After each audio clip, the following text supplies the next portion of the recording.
Welcome back to Dope Black Mama TV. I'm Chastity Lindsay, and I am just super excited today because I'm doing my first interview, Dope Black Mama interview with one of my good friends, longtime friends since 7th grade, Erika Brown, which she will be teaching us a little bit about this homeschooling option called unlearning. So stay tuned and check it out. So tell us a little bit about Miss Erika Brown, today's Dope Black Mama. All right, so I'm Erika Brown, born and raised in Dallas, Texas. Hey. I live in ATL. Been here for 10 years. I'm an entrepreneur. I'm a serial multi-entrepreneur.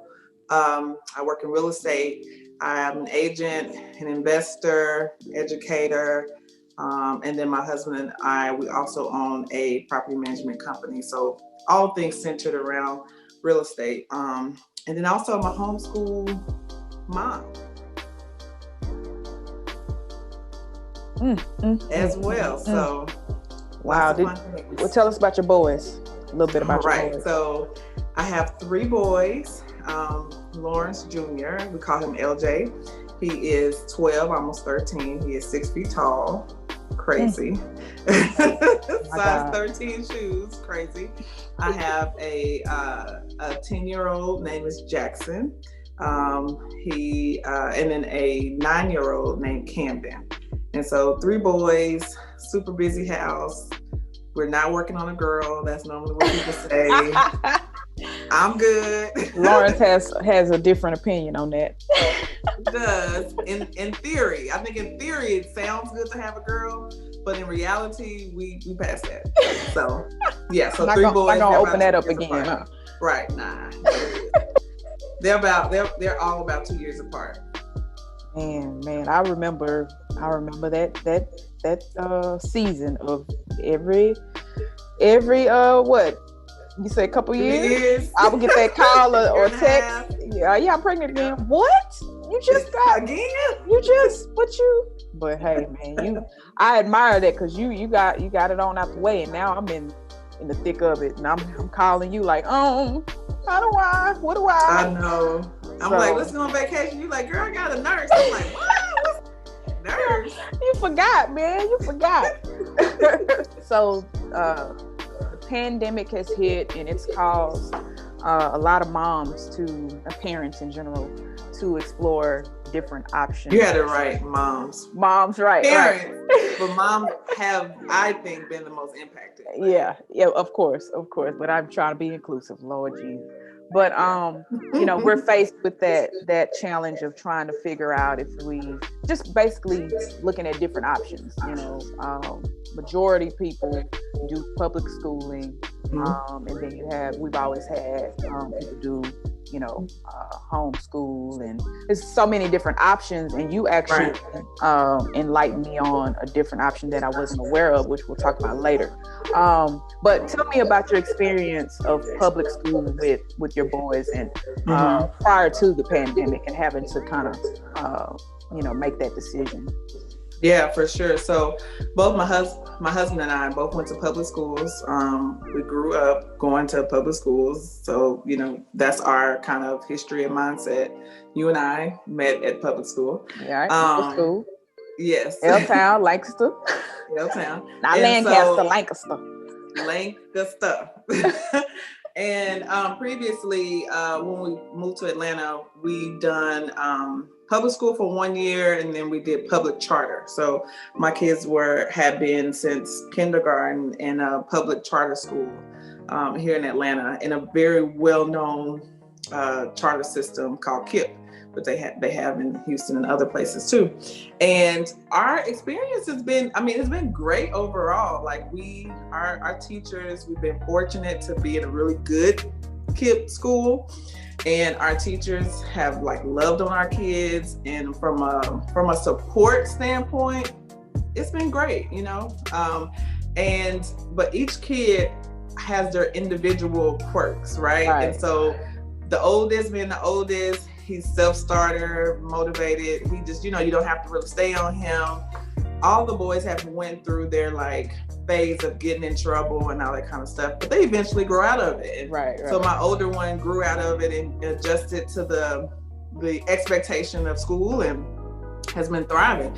My middle son, prior to the pandemic, even prior to the pandemic, he wasn't growing out of that trouble, little boy phase. And it's so much to where we experienced bullying. We experienced him being labeled that kid, where teachers would just kind of like assume that he did something just because of something he had done previously, and we're just kind of like count him out before he even started. We're going through that, Right. And so that began to affect his confidence, and then we got to the point to where it was like, okay, his grades began to be affected by his behavior. So we were like, all right, so we need to like kind of dial this back and see what our options are. So we actually went to the school and we were like, hey, we would like to have our son go through a psychological test, because my biggest thing was I didn't want to continue to like discipline him for behavior issues if there was some type of like additional learning support he needed. Because I know I have dyslexia that, for example, runs in my family. So it's like, well, maybe he may be dyslexic or some other type of he needs some kind of learning support. So we need to, let's figure that out. Right. So I went to the school, Title I school, and they were like, we don't have someone that does that. And if you decide to do that, you have to pay $2,000 to do that on your own. Oh, wow. Yeah. Wow. So, which just sucks, because it's like, you're a state school with funding. We would think that you have like a counselor or a psychologist that can evaluate our son to determine this, but that didn't exist. So fortunately, we're blessed enough financially to take him, and we took him to a child psychologist, and they did like a long day's worth of tests on him to determine if he had like a learning disability or something like that. And it was literally like 8 to 5, 8 hours wow. of them asking him different questions, asking my husband and I, interviewing us, asking us questions. And then from that, and that's how some kids are like diagnosed with ADD and ADHD and those types of things. And then from that assessment, we learned that he doesn't have a learning disability or anything like that, but that he has extremely high anxiety in certain areas of his life. And the one area that he had very high anxiety that he tested at was school. So we were like, wow. So it's like the school is actually making things worse for him. And so then that just kind of took us on a journey. We began talking as a family, what are our options as far as school? Like, what, in the perfect scenario, what would school look like for Jackson? And so we listed out our priorities, like a school that wasn't like, you need to sit down for an hour and you can't move. Or, you need to use the bathroom and you have to raise your hand just like this. Too structured, too much structure. It's like Jackson needs to be able to move around. If he want to work laying down on the floor, he needs to be able to work laying down on the floor. If he want to be able to do jumping jacks, he needs to be able to have that kind of thing. So that was one. He's a very hands-on learner. He likes to verbally communicate as he's processing and learning. We need to find a school that's more like project-based environment. And then we want to have a school that is not that has diversity. We do not believe in putting him in a place where he's going to be the only Black kid there. We don't want to submit him to racism. That's a whole nother situation. That's a whole nother episode. So we had a whole nother video. But we had these lists of requirements, and then we began visiting schools, private schools, public schools, charter schools, and no one had the options that we wanted that were really important to us. it was like this one had a lot of these, but this one was a deal breaker, or this one had, Right. just didn't have it. So then it's like homeschool actually, fell into our laps just out of like necessity, Right. and Wow. lack of access. Mm-hmm. And then throughout that journey, we've been evolving and like figuring out, okay, I like this, I don't like this, I like this. And then that's kind of how we got to Unschool. Wow. Unschool. I remember you, we try to talk maybe on a weekly basis or so. And when you brought it up or you said the word, I was just like, unschool? What in the world is that? That sounds crazy. And so the more you explained to me and how, it could work or how it should work, I was like, dang, that actually sounds really cool. And like, why they didn't have that out when we was coming up, we probably would have been like some brilliant minds. So for the people that don't know, like me, originally, what unschooling is, break it down for us and explain that. Overall, what unschool is allowing the child to, well, one is recognizing that learning happens all the time, everywhere. It's not just confined to a classroom. That's the one foundation of unschooling. Two is recognizing that it's child-led learning. So it's saying that if you allow children to be curious, they're going to naturally be interested in things and they're going to pursue learning based off of their interests. So and as I just learned more and more, it just made more sense to me, right? And so like the history of the way we practice school right now, what they call just mass schooling, is actually a newer concept than we actually imagine. I mean, it really didn't even start until the late 1800s, post-Civil War, that we actually began forming together a large amount of kids in these schoolhouses. Before that, you were with your families and you worked and you learned as you were just experiencing life. And that's basically what we believe as unschoolers. I mean, you have Albert Einstein, you have all these brilliant people who did not go to school. and you don't even, that doesn't even register. But it makes sense. Like you think about that time period and it was like, what were they doing before we start putting everybody in one room? Right. And of course, as African Americans, we were specifically on purpose pushed out, and it was illegal to learn how to read and things like that. But if the resources are there and they aren't kept from you like they were from us, then you are learning everywhere you go. So the way our school as we have now, the reason why it was formed is to be able to take a large group of people, put them into a box, and be able to almost like force information. Like, it's to generate a group of people who you can know what to expect from, who you can teach how to be predictable, and to teach them how to essentially be employees to fund your workforce. It's a very industrialized thinking. I mean, and as I've gotten more into it, I'm like, a nationwide curriculum. But what the things that are in the curriculum in my community in Atlanta aren't really helpful? Like, what are the things that we're missing in my community in Atlanta that you're expecting a kid in Montana to learn the same things? Like, to me, I learn more. I'm like, that really makes sense. So, you got good points. That's some good points. So now the pandemic hit, and you're kind of forced to stay at home, and so now this idea of unschooling, homeschooling is right in your face. So now you've been doing it for how long now? Probably, so Jackson, our middle son, we've been on his homeschool journey for this will be his second year. Right. And then LJ and Camden were still doing virtual school when the pandemic hit in March. But LJ he already came back and told me, hey, I want to do homeschool next year. Wow. So, and Camden, our youngest son, is still doing virtual school through KIPP. So he's the only one that's still doing Got you. Regular school. Got it. So this school year has probably been the first year that we have tried the Unschool model. And but we've been homeschooling for almost 2 years. How is that going, and then how are the boys liking it? So actually, it was really harder for me than it was for them. A part of the homeschooling process is that you have to go through what's called deed school. So deed school is trying to get the schools, the way we do school, out of your system. And I'll give you an example. So, we have this. So with different unschooled families do it differently.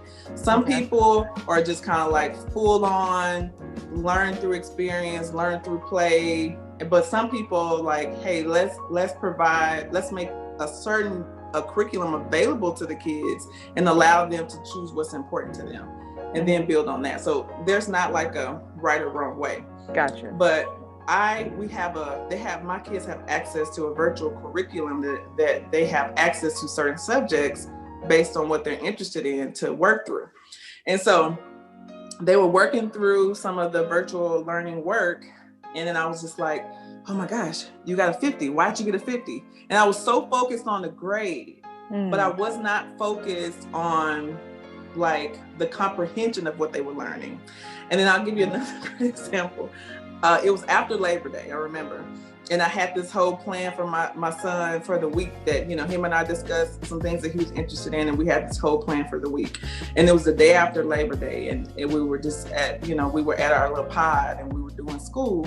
And he was just kind of like, oh, I'm tired, Mom. I don't want to do this today. Can I just go read? I don't want to do this. I was like, no, you said you got to do this plan. You got to stick to this plan. You got to do this plan.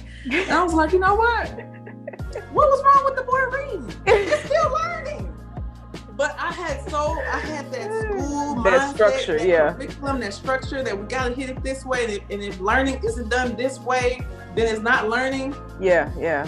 Part of D school is throwing that out the window. And it's just recognizing that you have those, and kids have to get out of that kind of like school, that, math schooling mindset too. Right. So the beginning process that we've been going through is getting school as we know it out of our system and teaching the kids how to be curious. Right. Believe it or not, that's really difficult to teach the kids how to be curious. So it's a matter of like creating space for them to get bored. And when kids get bored, they want to just go to screens. And it's like, nope. No, be creative. Not gonna go to screens. I've given you resources. What are you going to do with those resources? Right. And so that's the biggest challenge in the beginning, is just helping kids to discover curiosity. Okay. And then once they get past the boredom and like, oh my gosh, I'm going to die if I don't get to watch TV kind of thing. And they get past the boredom and they begin creating things. They begin being curious and discovering things and learning new things on their own. And they're like so excited about it, Yeah. That's kind of where my kids are right now. Wow, that's awesome. So you've shared this with me, but just to give some people more perspective, like what are some of the things that they're gravitating to, that like the topics and the hobbies, not hobbies, but interests. Yeah. So my oldest, he's gravitating to a few awesome things that are completely just different, which are great. He expressed interest in architecture. So there's a website called Outschool, and it allows you to like just take online classes of various subjects that you're interested in. So he took an architecture class and like really fell in love with the creative process of creating architecture and just 3D models. And so he's been taking, a lot of his time has been towards this learning how to develop those 3D models on a system called SketchUp. So he spends some of his time doing that. He's interested in that. He's taken an interest in baking. So this brother been baking sweet potato pies and pound cake from scratch. And tell nephew send me some baked goods, man. Right, he's been like from scratch, and I can't even do any of that from scratch. So he's been researching recipes and baking, and that has lots of math and measurements and things like that in them. Nice. My younger two are the more like artistic inclined. So they're working on like GarageBand and developing beats and like figuring out undertones and how all that works. Nice. They're exploring all that fun stuff. My second one also loves gaming and coding and Minecraft and building. And then my youngest one also, he loves painting and drawing. So I just make sure like they have canvases, they have, access to paint, they have a space to do that. I buy those little Lego toys all the time, just say like big lots and stuff. I have that around the house. My son, we bought him one of those beat making pads for Christmas that he's going to get, a keyboard. So I just try to provide the options and then the space for them to explore. That's good. And then they've just been exploring various things. That's good. Now, let me ask you this: as a mother of a 5-year-old, do you feel like? Because I'm all about. I'm open to all options, but my preference is just public school, private school in my case. Do you feel like it's easier at the age that you're doing it with your boys, or would it be for somebody like me that has 4, 5, 6-year-old that's still kind of learning basic fundamentals? Feel like, being in a public school setting kind of helps in the beginning, and then they kind of break off into like an unschooling situation? Like, what are your thoughts about like that? Right. Like, I think foundation. One, I think it depends on your family. So I learned about this whole concept from a friend of mine. Her Instagram page is called Mommy Week. Everybody should go and visit her. She's amazing. She has been unschooling her kids since birth. They've never been to public schools. And so she helped them set their foundation. And so it really kind of depends on your family. With her family, her and her husband are both entrepreneurs. So they have a very flexible life. They like to travel. They like to, and so they've been able to like, almost kind of like Toby and Fat, like they take their kids with them then they experience life with them. So if you're that kind of family, unschool can be something that you start early on, and then you basically like a lot of the foundational things that Chase is going to be learning is around reading and basic math and things like that. If you are reading books to your kids, or you're like Chase is into what is it, Spider-Man or Kung Fu. He's into karate and stuff like that. So it's providing books for him that are karate based or whatever his interest in. Yes, and then he's gonna read those books because he's interested in them, and then he's gonna learn how to form words and read. And so I would say yes and no. It depends on the family.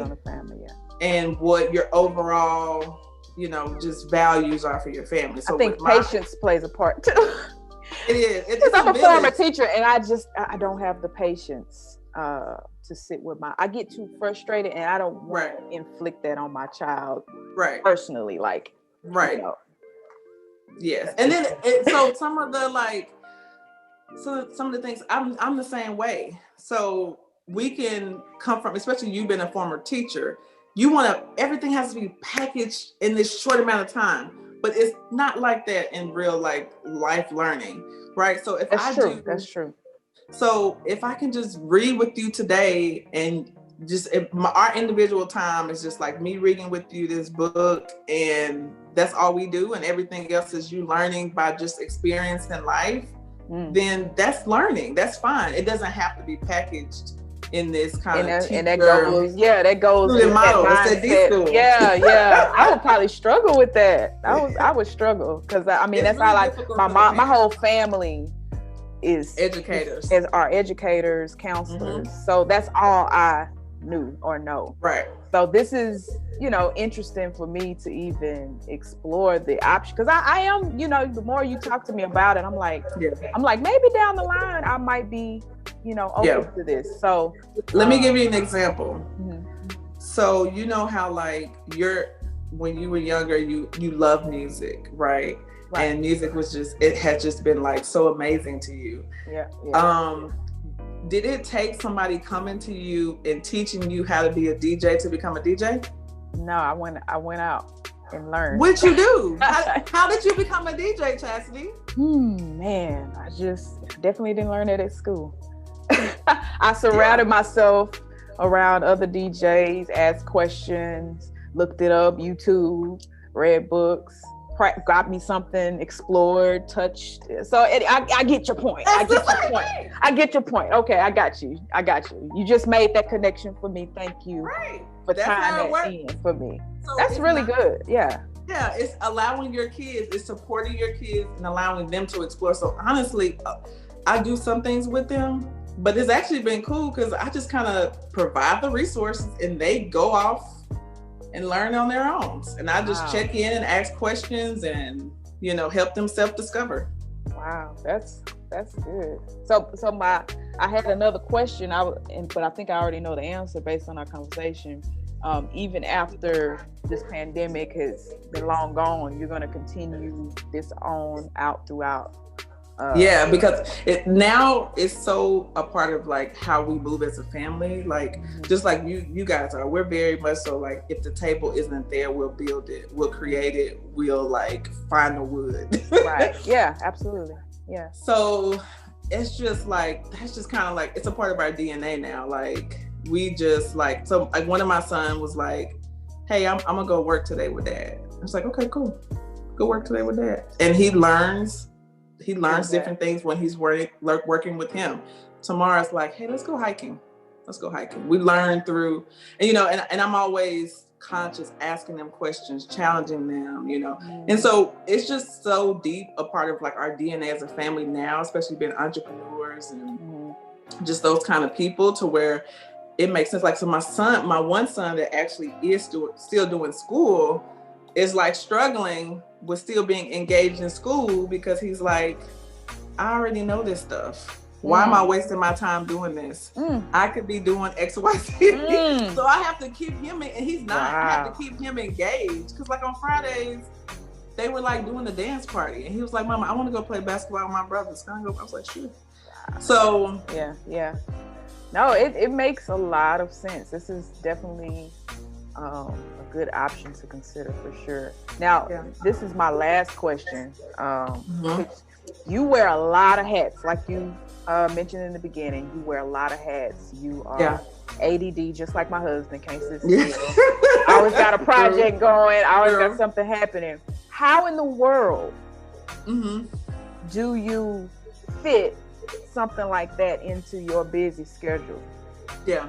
I mean, I know technically right now, because you really don't know until that pandemic lived. I know. You really don't know. Like when that pandemic like let up, then you got to move around and make some food. I mean, by then they'll be so trained and so. But how do you maintain your, find your balance for yourself? So I said, okay, how many days do I need uninterrupted office time? Like I had to first figure that out as a working mom. How many days do I need that? How many hours do I need? It's like, okay, I need at least 16 hours a week of no kids cannot be around. I need office time. So that's 2 days for me. So that's okay. So determining that. And then it requires a village, right? That's so important. So my cousin is also homeschooling her boys. So we actually put together this pod of people who were like, their COVID precautions like we are. We actually signed the COVID statement. Like, this is what we will and we won't do. And Tuesdays are my day to like be full out homeschool, unschool my kids for, 7 hours straight that day. And then, and they work with their dad on Fridays. Like they know they go to work, they earn money, they work with their dad on Fridays. So at least I get those 2 days for sure as like my structured work time, whatever.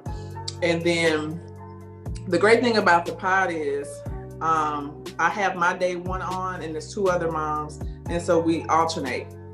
So they're able to have, if I need to, additional days in the pod so that I can still have time with them when they're at home, and I can build my schedule around that, but I can also have time to just focus on work. So it really requires being like, all right, here's my day to just work. And so I need to make sure I maximize that day to work for work or rest as much as possible. And when I'm with them, I'm present with them.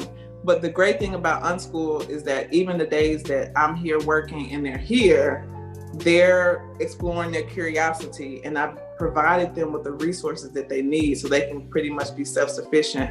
And I just do a good job at checking in with them, testing for knowledge, helping them self-discover, and that just becomes a part of my routine.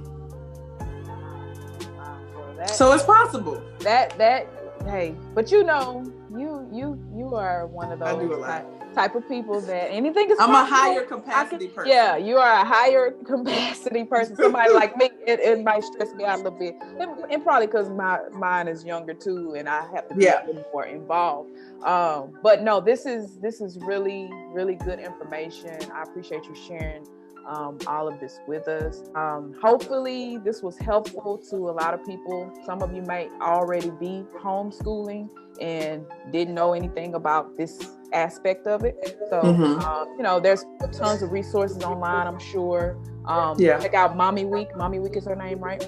Mommy Week. There's some good podcasts called Unschooling Life. There is a lot of books around this. Just Unschool, YouTube, Google, you'll find like lots of resources. I have a book list I've been reading kind of one by one on just different concepts of unschooling.